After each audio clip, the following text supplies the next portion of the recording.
دوستو یاد رکھنا، تگڑا اور مضبوط جوان پتہ کون ہوتا ہے؟ جس کی نظریں پوری طرح اس کے کنٹرول میں ہوں۔ یہ علامت جوانی ہے۔ جس آدمی کا پوری طرح، دو لوگ دنیا میں کبھی کوئی کارنامہ سر انجام نہیں دے سکتے، ایک جو حرام کھاتا ہو، ایک جس کی نظر ناپاک ہو۔ محمد بن قاسم جب یہاں آئے تھے نا، تو ایک دن بڑے پریشان تھے، تو ایک بزرگ کہنے لگے آپ کیوں پریشان ہیں؟ کہنے لگے راجہ دہر سے مقابلہ ہے اور ہماری فوج تو سندھ کے رستے بھی نہیں جانتی، زبان بھی نہیں جانتی، لڑیں گے کیسے؟ دو چار دن کے بعد ان بزرگوں کی دوبارہ محمد بن قاسم سے ملاقات ہوئی تو بڑے خوش تھے۔ کہا اب آپ کیوں خوش ہیں؟ کہنے لگے وہ میرا مقابلہ نہیں کر سکتا، میں نے تحقیق کر لی ہے۔ کہا کیوں؟ کہنے لگے نظر کا گندہ ہے، اور جو نظر کے گندے ہوتے ہیں وہ میدانوں میں ٹھہرا نہیں کرتے۔ میدان کے لیے نکلنے کے لیے پاک جوانی کی ضرورت ہوتی، تطہیر مزاج ہونا ضروری ہوتا ہے، پاکیزہ افکار اور سچی اور سچی ستھری سوچوں کا ہونا ضروری ہوتا ہے۔ اس لیے فرمایا کہ میرا مقابلہ نہیں کر سکتا۔ حضرت عبداللہ ابن حذافہ کمرے میں تھے، تو وزیر کی بیٹی اندر سجی سنوری پہنچ گئی۔ جیسے ہی آپ نے اس کفر کی چال کو دیکھا تو تیمم کر کے نفل شروع کیے۔ وہ ساری رات بیٹھی رہی، رب کا بندہ ساری رات عبادت کرتا رہا۔ عبادت بڑا سہارا ہے، مصلی بڑا سہارا ہے اللہ کے بندوں۔ صبح دروازہ کھولا، وزیر نے اپنی بچی سے پوچھنا چاہتا تھا رزلٹ کیا نکلا، تو وہ کہنے لگی پیچھے ہٹ جا، اب تیرا میرا تعلق کوئی نہیں، میں نے نبی پاک کا کلمہ پڑھ لیا۔ اس نے کہا میں نے بھی زمانہ دیکھا ہے، پر یہ کیا لوگ ہیں، کستوری کے بنے ہوئے، سندل سے دھلے ہوئے، کہ میں ساری رات کمرے میں رہی اور 100 اور 1000 آدمی جس جوان کا مقابلہ نہ کر سکے، اتنا طاقتور جوان کمرے میں رہا اور اس نے نظر اٹھا کے نہ دیکھا۔ او کچا رنگ للاری والا جڑا چڑھدا تے لیندا رہندا ہے، اے عشق تیرے دا رنگ محمد چڑھیا پھر نہیں لیندا۔ میں کہا ایک دفعہ نظر اٹھا کے نہیں دیکھا، کمال ہو گئی۔ اتنے بڑے لوگ، اتنی بڑی سعادت مندی، فیروز بختی، معاملہ فہمی حد ہو گئی۔ اللہ اکبر۔ دوستو بادشاہ جب پوری طرح ہار گیا نا، اس نے کہا مار دو۔ تیل گرم کیا ایک کڑاہی میں، اور جب آپ کو اس میں ڈالنے لگے تو آپ کی آنکھوں میں آنسو آ گئے۔ بادشاہ کا خیال ہوا شاید نرم ہو گئے ہیں، کہنے لگا روئے کیوں؟ فرمانے لگے سوچتا ہوں جان ہی ایک ہے، کتنا مزہ ہے اس کی راہ میں جان دینے کا، کتنی لذت ہے اس کے نام پر مرنے میں، کتنا لطف ہے۔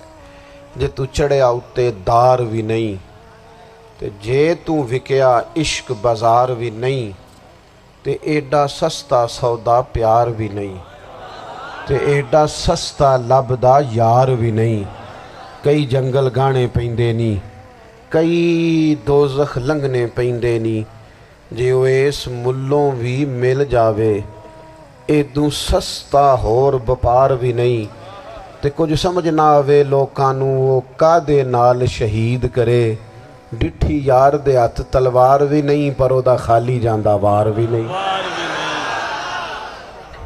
کہنے لگے ایک جان ہے نا، تو دل کرتا ہے ہزاروں ہوتی تو ایک ایک کر کے محبوب کے نام پہ قربان کرتا، جب میرے پاس ہے ہی ایک، کروں کیا؟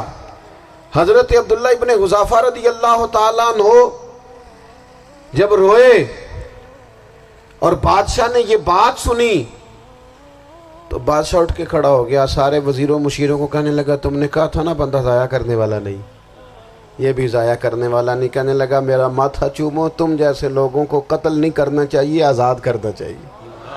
عزیز اپنی زندگی سے نا یہ بہت زیادہ ہرس، ہوس، طمع، اور یہ کسی بات کی بھی ہو، ہرس صرف پیسوں کی نہیں ہوتی ہے، شہرت کی بھی ہوتی ہے، یہ بیماری انسان کو اقتدار کی بھی ہوتی ہے، تعریف کی بھی بیماری ہوتی ہے، یہ سارے نقص ہوتے ہیں لوگوں کو، اور معاذ اللہ بعض جبوں کبوں کے اندر بھی ہوتے ہیں، وہاں بھی پنپتے ہیں۔ اپنی زندگی جب تک اس سادگی میں نہیں لاؤ گے جو رسول پاک نے عطا فرمائی ہے، جب لوگ آسانیوں میں پوری طرح الجھ گئے تو پھر وہ دور ہوئے اور کفر چڑھ گیا۔ دوسری بات، اللہ کے محبوب صلی اللہ تعالی علیہ وسلم کی محبت ہم سے تقاضا کرتی ہے کہ ہم اس مشن کے لیے کام کریں جس مشن کے لیے رسول پاک نے کام فرمایا ہے۔ ہم سارے کام بڑے مضبوطی سے، سوچ سمجھ کے، تدبر سے، حکمت سے، تقاضوں کو مد نظر رکھتے ہوئے کرتے ہیں۔ سارے کام، دین کے کام میں ہمارا مزاج نہیں ہوتا۔ او ہو جائے گا جی، آپ بسم اللہ پڑھیں جی، شروع کریں جی۔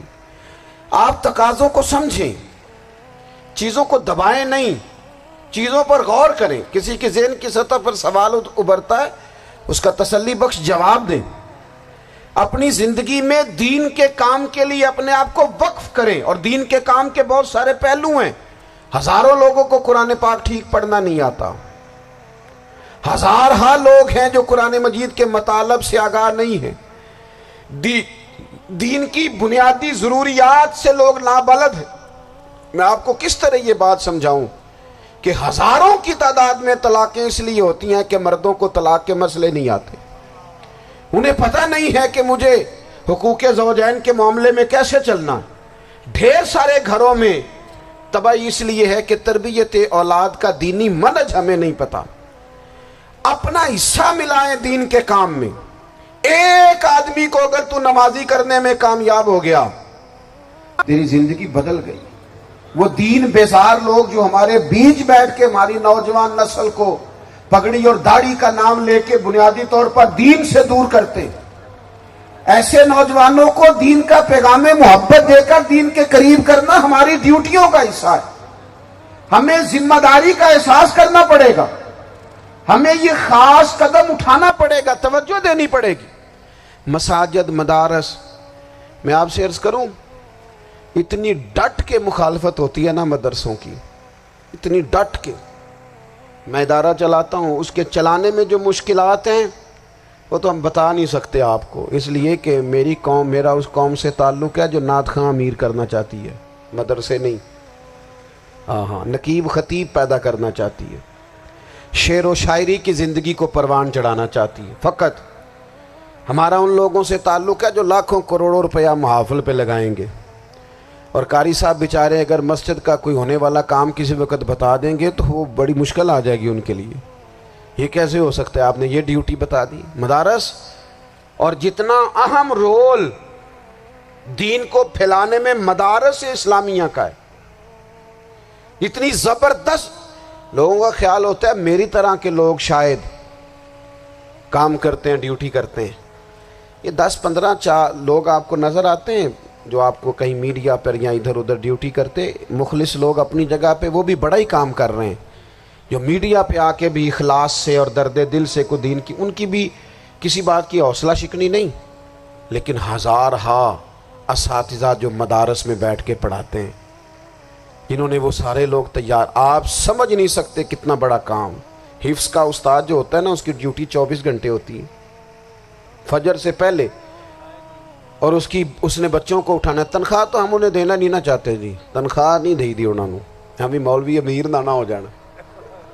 مولوی نو تے سوٹ بھی 27ویں والی رات دے ہے تاکہ کدھر سوان کے عید والے دن پا نہ لوے، چونکہ 27ویں تو بعد تے درزی پھڑتا ہی کوئی نہیں، کیوں حضرت؟ ایسے ہی ہے نا، اس وقت تو نہیں نہ لیتا۔ تو ہم چاہتے ہیں مولوی ہماری مرضی کے ہماری طرح کا سوٹ نہ پہن لے۔ مدارس کی مضبوطی، آپ یہ دیکھ لیں، یہ صلاح الدین ایوبی کا تعلق بھلا کس چیز سے تھا؟